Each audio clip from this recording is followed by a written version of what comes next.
नमस्कार, स्वदेश न्यूज देख रहे हैं आप। मैं हूं आपके साथ राखी और बात करेंगे अयोध्या के बाद काशी से भला।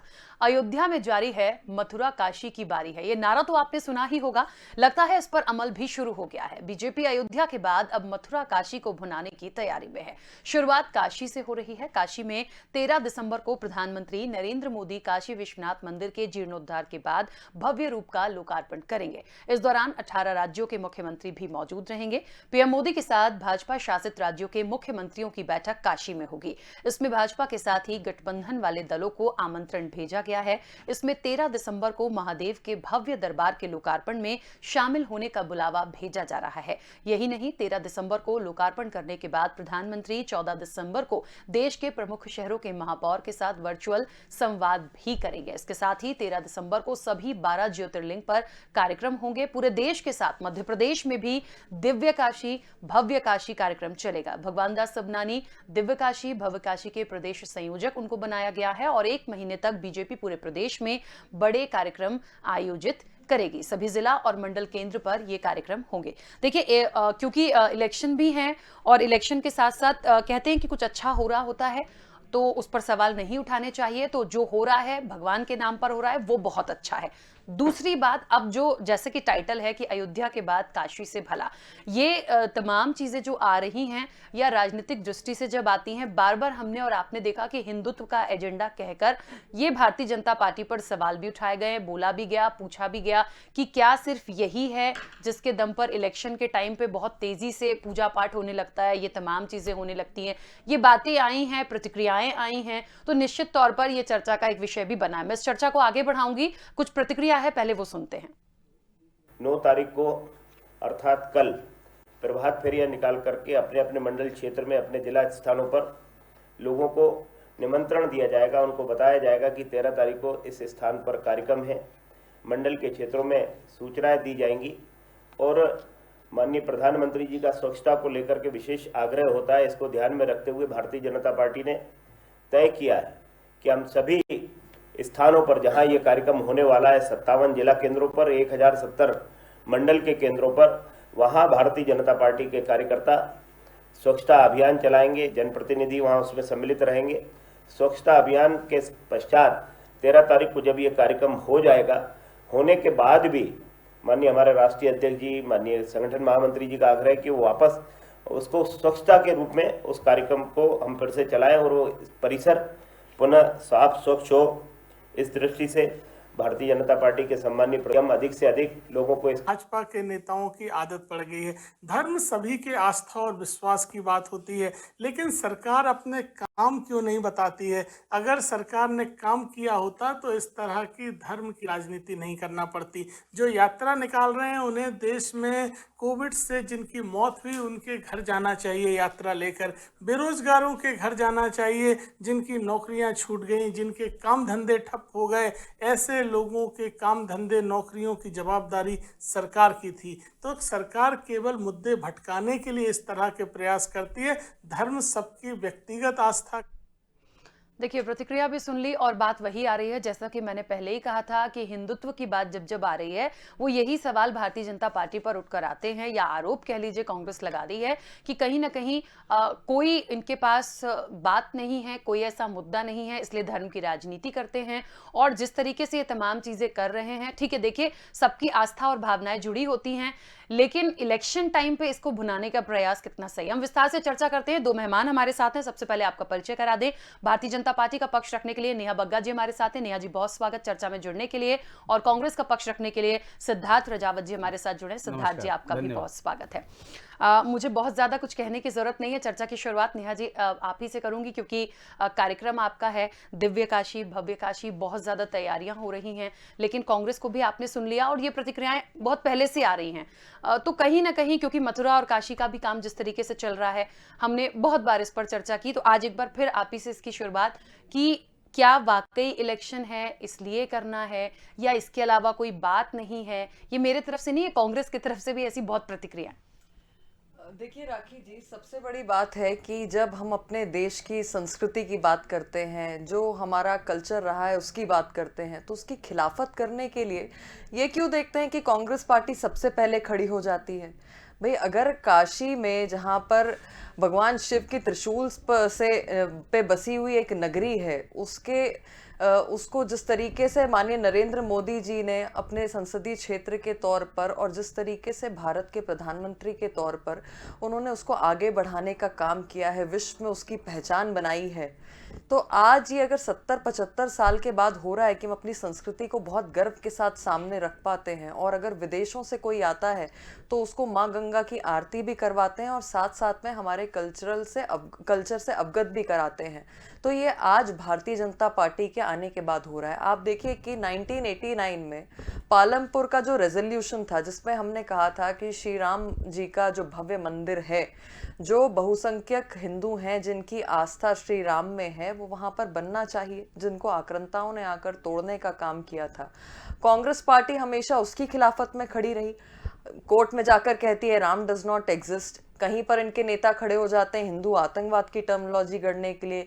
अभी हाल ही में सलमान खुर्शीद कह रहे थे कि जो हिंदू है वो आइसिस्ट है, जो हिंदू है वो बोको हरम है, और इस प्रकार के जो लंबी फहरिस्त है वो कांग्रेस के नेताओं में दिखाई देती है। और ये आज का कुछ नया एजेंडा नहीं है। एक समय था कि जब जवाहरलाल नेहरू जी प्रधानमंत्री थे, तो आप जानती हैं कि सऊदी अरब के एक राजा आ रहे थे, सऊद बिन सलमान, और उनके आने की वजह से, क्योंकि वो इस्लामिक स्टेट के किंग थे, उनको खुश करने के लिए हमारे प्रधानमंत्री श्री नेहरू जी ने क्या किया था, पूरे जो काशी नगरी थी, क्योंकि काशी में भी उनका विजिट था, तो काशी नगरी में जितने मंदिर थे उनको ढकने का काम किया, जितनी मूर्तियां थी उनको ढकने का काम किया, जो ताकि जो सऊदी किंग आए हैं सऊद बिन सलाम, उनको किसी प्रकार का दुख ना पहुंचे और उन्हें ये ना लगे कि भाई उनकी तौहीन की जा रही है। जितनी भी सरकारी बिल्डिंग थी काशी में, उनके ऊपर कलमा तैयबा लिखा गया था। और क्यों था ये सब उनको खुश करने के लिए था। तो एक तरफ हम अपने जो संस्कृति है, जो हमारे ईश्वर हैं, जो हमारे आराध्य हैं, जो जिसके लिए हमारी पहचान है, हमारे देश की पहचान है, उसको हम यहाँ पर गर्व के साथ में पूरे विश्व के अंदर उसको हम लेकर जाते हैं। आज जो भी आता है उसको गर्व के साथ में आरती करवाते हैं, उसको हमारी जो पूरी यात्रा रही है उससे अवगत कराते हैं। पर जवाहरलाल नेहरू जी ने उसको ढकने का काम किया। उसके बाद जवाहरलाल नेहरू जी ने क्या किया कि उनको शास्त्री जी ने एक बार कह दिया कि भाई कुंभ का आयोजन होने जा रहा है, तो नेहरू जी आप भी चलिए, कुंभ में आप स्नान करिए। नेहरू जी ने उसके लिए साफ मना कर दिया। आप देखिए इंदिरा गांधी आई तो गौ रक्षक आए और गौ रक्षकों पर गोली चलाने का काम मंच से इंदिरा गांधी जी के किया। और इंदिरा गांधी जी की कैबिनेट में जिस मिनिस्टर ने गौ रक्षकों का साथ दिया था, नंदा जी को, उनको हटाने का काम इंदिरा गांधी जी ने किया है। तो ये जो एक लंबी परंपरा चली आ रही है, जिसमें राहुल गांधी जी भी शामिल है, जो कहते हैं मंदिरों में लड़कियों को छेड़ने जाया जाता है, ये वो लोग हैं जिन्होंने तुष्टीकरण को हमेशा अपनाया है। अगर आज काशी का महत्व पूरे विश्व में बढ़ रहा है तो इनको पीड़ा होती है। ये इधर उधर की बात करते हैं, गर्व से अपने धर्म के साथ, अपनी संस्कृति के साथ खड़े नहीं हो पाते। ठीक है, मुझे लगता है सिद्धार्थ जी, क्योंकि एक ये विषय ऐसा है, शुरुआत में मैंने भी कहा, ये कांग्रेस की प्रतिक्रिया में भी हमने सुना कि आस्था विश्वास सबका होता है, बट उस पर राजनीति ना हो। यदि कोई काम हो रहा है हम उसका स्वागत करें, लेकिन बार बार ये सवाल आ रहा है। देखिए मैं थोड़ा सा क्योंकि इलेक्शंस जहां जहां हैं वहां की भी चीजें ले लीजिए, और यहाँ पे भी हम एमपी की बात कर लें, आज नहीं तो आने वाले समय में इलेक्शन होने, तो कहीं ना कहीं देखिए जोड़ा यही जा रहा है कि सिर्फ धर्म की राजनीति कर रहे हैं, हिंदुत्व का एजेंडा लेकर चल रहे हैं। देखिए राखी जी, सबसे पहले तो मैं अपनी छोटी बहन नेहा बग्गा जी को ये बता दूं, जो 1989 की बात कर रहे थे, तो उस समय पे तत्कालीन हमारे जो प्रधानमंत्री थे स्वर्गीय राजीव गांधी जी माफ कीजिए, उन्होंने सर्वप्रथम है ना ताला खुलवाया था। ये शायद इनको संज्ञान में नहीं है। और जो गांधी परिवार को एक प्रकार से जो व्हाट्सएप और फेसबुक की यूनिवर्सिटी पे बिल्कुल गांधी जी को, एक तो जवाहरलाल नेहरू है ना, उनकी आत्मा भारतीय जनता पार्टी वालों का पीछा नहीं छोड़ रही है। कभी विश्वास सारंग जी को याद आ जाते हैं, कभी रामेश्वर शर्मा जी को, अब मेरी छोटी बहन नेहा बग्गा जी को भी वो सताने लगे हैं। चलिए कोई बात नहीं है। क्या इतिहास कभी भी दबता नहीं है, जो किताबों के अंदर है वो बोलता है। आप कभी जाके इस चीज़ को, आप जो सेंट्रल लाइब्रेरी है हमारी दिल्ली में, आप उसमें वहाँ पे सारा इतिहास है। और दूसरा, पार्लियामेंट के अंदर एक लाइब्रेरी है जहाँ पे पूरा रिकॉर्ड होता है। उस रिकॉर्ड के तहत आप पता कर सकते हैं कि कितनी मस्जिदों को, कितने मंदिरों को काशी में छुपाया गया, जिस समय पे हमारे स्वर्गीय प्रधानमंत्री जवाहरलाल नेहरू थे। कई प्रधानमंत्री आते हैं, कई देशों के आते हैं। अब ऐसे तो इस प्रकार से तो हम हिंदुस्तान के हर मंदिर उनको छुपा के, अब जापान का आएंगे तो जापान के धर्म को वहाँ पे लगा देंगे या उनके बैनर पोस्टर लगा देंगे, तो ये जो व्हाट्सएप यूनिवर्सिटी, फेसबुक यूनिवर्सिटी से जो नए जनरेशन भारतीय जनता पार्टी पैदा कर रही है, तो ये भ्रम फैलाने के लिए कर रही है। तो मैं इसकी पुष्टि करता हूँ, वो सिरे से इस बात को खारिज करता हूँ। नेहा जी की मेरी छोटी बहन है, ये भी अभी उसी व्हाट्सएप और फेसबुक यूनिवर्सिटी से निकली है। कभी इतिहास जाके पढ़ लें, उसके बाद इनको समझ में आएगा। आप दीजिए जवाब, मैं आपका हर जवाब का काउंटर करूँगा। अब रही बात, आपने जो बात कही, हम लोग कतई, हमारा 4000 वर्ष पुराना हमारा सनातन धर्म है। हिंदू कोई धर्म नहीं है, धर्म सनातन धर्म है। हम सनातन धर्मी हैं। हमारे श्री राम थे, और आज भी राम से पहले सीताराम बोला जाता है। जब जब जय श्री राम का बारी आती है तो भारतीय जनता पार्टी जय श्री राम का नारा लगा के तो जरूर आते हैं। जिस समय पे आडवाणी जी ने यात्रा निकाली थी, उस यात्रा से जो इनकी 4 सीटें थी, 4 सीटें तब्दील होके सत्ता में काबिज हुए।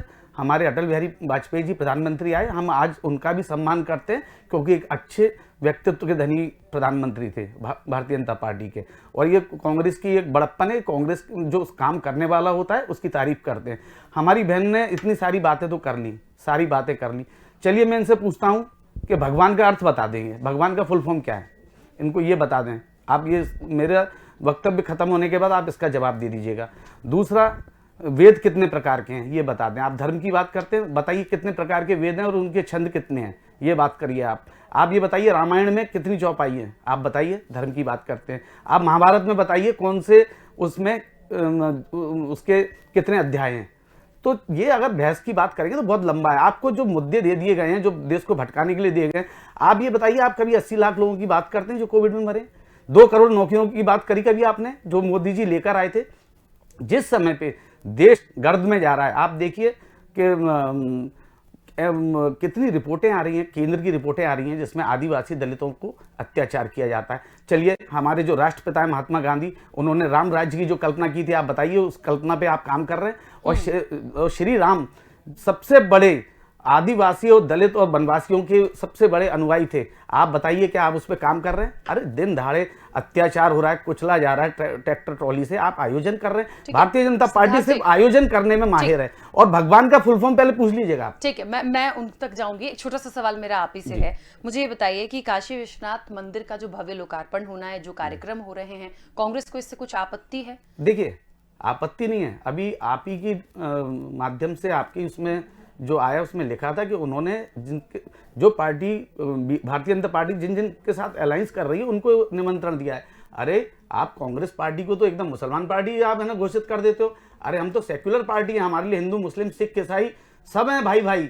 अरे आप हमको सम्मिलित करें, हमारे उनको बुलाएं। हम तो वैसे भी, आप ये बताइए कि अशोक सम्राट थे, अशोक सम्राट के समय में कितने मंदिरों का निर्माण हुआ। आप कई प्रकार के कई राजा रहे हिंदुस्तान के अंदर जिन्होंने कई भव्य निर्माण किए। ऐसे फहरिस्त है पूरे की पूरी, पर उन लोगों ने अपने सत्ता को और राजनीति को और हमारे धर्म को सम्मिलित नहीं किया। अरे, और मैं एक बात और आपके माध्यम से कहना चाहता हूं कि जब भारतीय जनता पार्टी पे संकट आता है तो वो धर्म का सहारा लेते हैं। हमें धर्म से कोई मतलब परहेज नहीं है। हम भी सनातन धर्मी हैं। हम भी सुबह जब उठते हैं तो मंगलवार होता है तो हम है ना हनुमान चालीसा पढ़ते हैं, सुंदरकांड पढ़ते हैं। ऐसा नहीं है। और आपने अगर हम कांग्रेस में तो ये थोड़ी कि हम अधर्मी हो गए या हम हिंदू नहीं है। ठीक है, सब हिंदू मैं नेहा जी आप ही के पास आ रही हूँ। मुझे तो ये समझ में नहीं आ रहा, ये चर्चाएं इतनी हो चुकी हैं कि पता नहीं क्यों ऐसा कर दिया है कि हिंदू हैं या हिंदुत्व है या धर्म है तो भारतीय जनता पार्टी है, मुस्लिम है तो कांग्रेस है। भाई हम जिस देश में है वहाँ तो हर समुदाय हर वर्ग के लोग हैं। पता नहीं ये बंटवारा या ये कह लीजिए कि ये क्राइटेरिया ऐसा क्यों बना है, पता नहीं राजनीति और क्या क्या दिखाएगी। सीरियसली बोल रही हूँ मैं, बहुत समझ से परे होता है जब चर्चाओं में बैठते। नेहा जी, आपत्ति कुछ नहीं है, निमंत्रण क्यों नहीं दिया गया, ये एक थोड़ी सी पीड़ा मुझे नहीं, पीड़ा नहीं है। देखिए, पीड़ा नहीं है। एक मानवता के हिसाब से अगर आप एक बड़ा आयोजन कर रहे हो, बड़े दिल से कर रहे हैं, तो आपको सब धर्म के लोगों को, सब पार्टी के लोगों को बुलाना चाहिए। आप राजनीति के हिसाब से आप है ना सिर्फ अपने अलायंस ग्रुपों को बुला रहे हैं, तो ये ऑब्जेक्शन की बात है। ठीक है राखी जी, देखिए ऋग्वेद में कहा गया है कि काशी ऋते आप इव काशीना संभागृतः, मतलब अगर आप काशी नहीं गए तो आपको मुक्ति प्राप्त नहीं हो सकती। और आज उसी काशी का जब दिव्य और भव्य आयोजन किया गया है और जिस तरीके से उसकी सूरत बदली गई है, जिस तरीके से हमारी धरोहर को सहेजा गया है, और आज पूरे विश्व में हमारा नाम हमारी संस्कृति की वजह से हो रहा है, तो कांग्रेस के पेट में दर्द होना लाजमी है। अब ये कहते हैं कि व्हाट्सएप यूनिवर्सिटी, आप मुझे बताइए कि जिन लोगों ने नेहरू जी को पढ़ा है, उनकी ऑटोबायोग्राफी को पढ़ा है, जिन्होंने इतिहास को पढ़ा है, उनके करीबियों के द्वारा गया जिसमें लिखा गया है, मुझे बता दीजिए कि सऊद बिन सलमान जब सऊदी अरब के राजा आए थे, तो जो मैंने कहा कि काशी के मंदिरों में जो एक स्पेशल ट्रेन चलाई थी, उससे जब वो वहां से निकल रहे थे और काशी पहुंचे, तो जो मंदिर और मूर्तियों को ढकने का काम जवाहरलाल नेहरू जी के आदेश पर किया गया, क्या ये व्हाट्सएप यूनिवर्सिटी से निकला हुआ तथ्य है? क्या आपने कभी भी ये पढ़ा है? बीच में मत बोलिए भाई साहब, आप देखिए बहुत डिसेंट वे चल रही है, आप बीच में ना बोलिए। राखी जी, मैं नहीं करूंगी, आप राजनीतिकरण जो हो रहा है, मैं इनकी तरह डिबेट नहीं कर पाऊंगी। एक डिसेंट डिबेट बोलने तो दीजिए, वापस आऊंगी ना मैं आपके पास। मैंने कभी बीच में नहीं कहा। ठीक है, 1 मिनट चलिए। बीच में ऑब्जेक्शन इसलिए कर रहा हूं कि आप इसमें जवाहरलाल नेहरू जी को क्यों घसीट रहे हैं? चुप करवाइए। आप ये बताइए कि आप सिद्धार्थ जी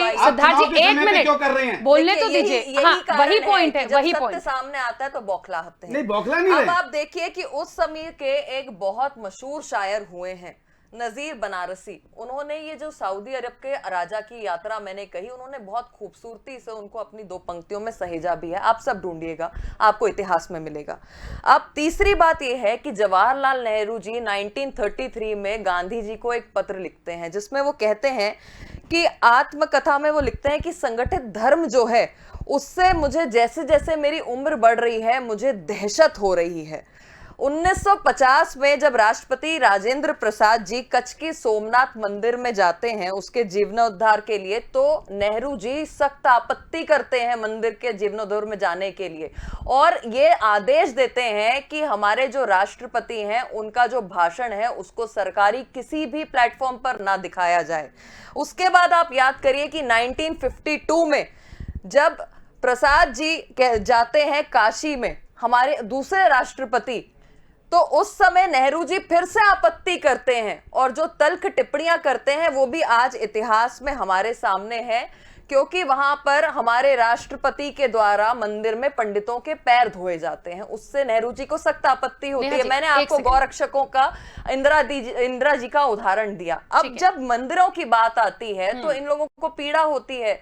ये बिल्कुल सार्वजनिक है और सबके सामने है कि हिंदू धर्म को आतंकवाद हो, सैफरन टेररिज्म हो, आईसिस हो, बोको हरम हो, ये सब करने का काम किसने किया? कांग्रेस पार्टी ने किया। नेहा जी, इनको कांग्रेस की जो मुख्य रूप से देखिए, जो प्रतिक्रिया में भी सुना या जो परेशानी है जो मैं समझ पा रही हूँ, सिद्धार्थ जी उसको बताएंगे कि इलेक्शन टाइम पे क्यों इतने सारे शिलान्यास, जीर्णोद्वार, ये सब कार्यक्रम होते हैं। अयोध्या हुआ, फिर अब काशी, इलेक्शंस हैं ही, यूपी इलेक्शंस हैं ही, एमपी में भी आगे होंगे, तो कहीं ना कहीं ये उस टाइम पे क्यों होता है? ये परेशानी। मैंने आपसे कहा राखी जी कि 1989 में भारतीय जनता पार्टी का पालमपुर रेजोल्यूशन जो था, बताइए कौन सा चुनाव था? भारतीय जनता पार्टी जिस देश में राम कण कण में बसते हो, हर व्यक्ति के कण कण में बसते हो, अगर उनको लेकर उनके श्री राम जी के मंदिर, श्री राम बोलिए, ठीक है, चलिए श्री राम बोलिए। ये क्या है, ओवर एक्साइटेड होके शायद अपने आप को हिंदू साबित करने का, अगर यहाँ पर जी श्री राम ही कह रही हूँ भाई साहब।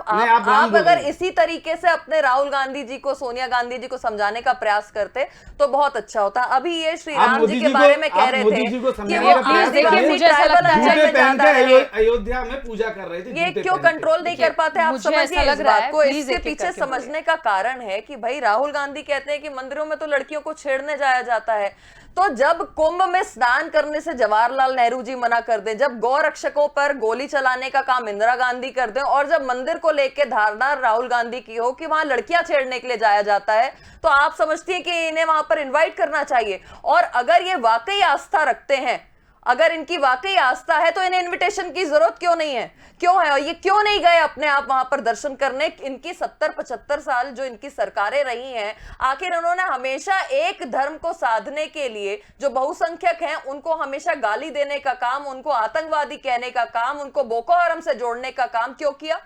आज ये जनता समझती है कि इन्होंने, आप देखिए मध्य प्रदेश का उदाहरण हमारे सामने है, 18 का चुनाव होता है, कमलनाथ जी बंद कमरे में मुसलमानों के साथ बैठते हैं और कहते हैं 90% मुसलमानों ने वोट नहीं दिया तो भाजपा जीत जाएगी और मुसलमान खतरे में आ जाएगा। अभी जो हाल ही उपचुनाव हुए हैं उसमें राहुल गांधी ने किस प्रकार की टिप्पणी की थी, झूठी टिप्पणी करके। जो आपसी जो सद्भाव है उसको बिगाड़ने का काम कौन करता है? तो जिन लोगों के लिए धर्म जो है, टेम्पल रन जो है, सिर्फ चुनाव को लेकर आता है और इच्छाधारी हिंदू जो बन जाते हैं, उनको आपत्ति होना लाजमी है। उन्हें दिव्य काशी, भव्य काशी से आपत्ति होगी। चलिए सिद्धार्थ जी, अब अपनी बात रखिए। नहीं, मेरी बहन ने जो बात बोली, मैं इनसे, इनके माध्यम से सबसे पहले पूछना चाहता हूँ कि भगवान का फुल फॉर्म तो बताइए आप, क्या है, पूछिए आप सबसे पहले ये बताइए कि हिंदू आतंकवादी है क्या? आप पहले भगवान का फुल फॉर्म बताइए। आइसिस्ट है क्या? हिंदू आतंकवादी नहीं। देखिए, समय की अपनी एक सीमा होती है। क्या मंदिर में लड़कियों को छेड़ने के लिए जाया जाता है, जो राहुल गांधी कह रहे हैं? राखी जी सुनिए, आज अगर भव्य और दिव्य काशी का निर्माण हो रहा है तो आप लोगों को इतना दर्द क्यों पहुंच रहा है? अरे दर्द नहीं है, हमें तो बहुत खुशी है, हम तो खुद ईश्वरवादी हैं, पर हमें दर्द इस बात का है कि जब जब आपको दिखता है कि हम हार रहे हैं या हमारे को जनता नकार रही है, तब तब आप आस्था का साथ लेते हैं। अरे जो आपके महापुरुष थे जिन्होंने यात्रा निकाली थी, उनको आपने घर बैठा दिया। आज आपने मतलब अपना उल्लू सिद्ध करने के बाद, हम तो बहुत अच्छी बात है, धर्म की बात करते हैं। अरे हमारे जो पूर्व मुख्यमंत्री हैं दिग्विजय सिंह जी, आप उनपे इतने लांछन लगाते हैं, आप उनके कभी जाइए राधोगढ़ में, चार तो नाम भी नहीं लिया था राखी जी। देखिए, ये जानते हैं अरे सुनिए, हिंदू को इनकी पार्टी में बदनाम चलिए करने देखिए, समय की सीमा है, पॉइंट पे बात नहीं हो पाएगी। दिग्विजय सिंह जी का नाम तक नहीं लिया, मैंने एक बार नहीं कहा। देखिए चर्चा अधूरी रह जाएगी क्योंकि समय की सीमा है। प्लीज सिद्धार्थ जी जल्दी से करिए। चार अखंड ज्योत जलती है उनकी, आपको मालूम है कि नहीं? 4 मंदिरों में उनकी अखंड ज्योत जलती है, आपको ये भी नहीं मालूम होगा। और माननीय हमारे जिनकी आप बात कर रहे थे, मुख्यमंत्री कमलनाथ जी की, वो रेगुलर हनुमान पूजा सुबह उठ के करते हैं। आपको ये, पर हमारे अंदर दिखावा नहीं है, हम धर्म को रोड पे नहीं लाते, हम धर्म को रामेश्वर शर्मा जी की तरह नहीं बैठ जाते। जिस समय पे माननीय दिग्विजय सिंह जी जा रहे थे रघुपति राघव राजा राम गाते हुए और उनसे कहा था राम धुन में आइए, तो उनने बैरिकेटर आपकी सरकार ने लगा दिया। राम धुन भी नहीं पता मुझे, इन्हें तो राम धुन भी नहीं। चलिए, मुझे लगता है विषय बहुत बड़ा है, चर्चा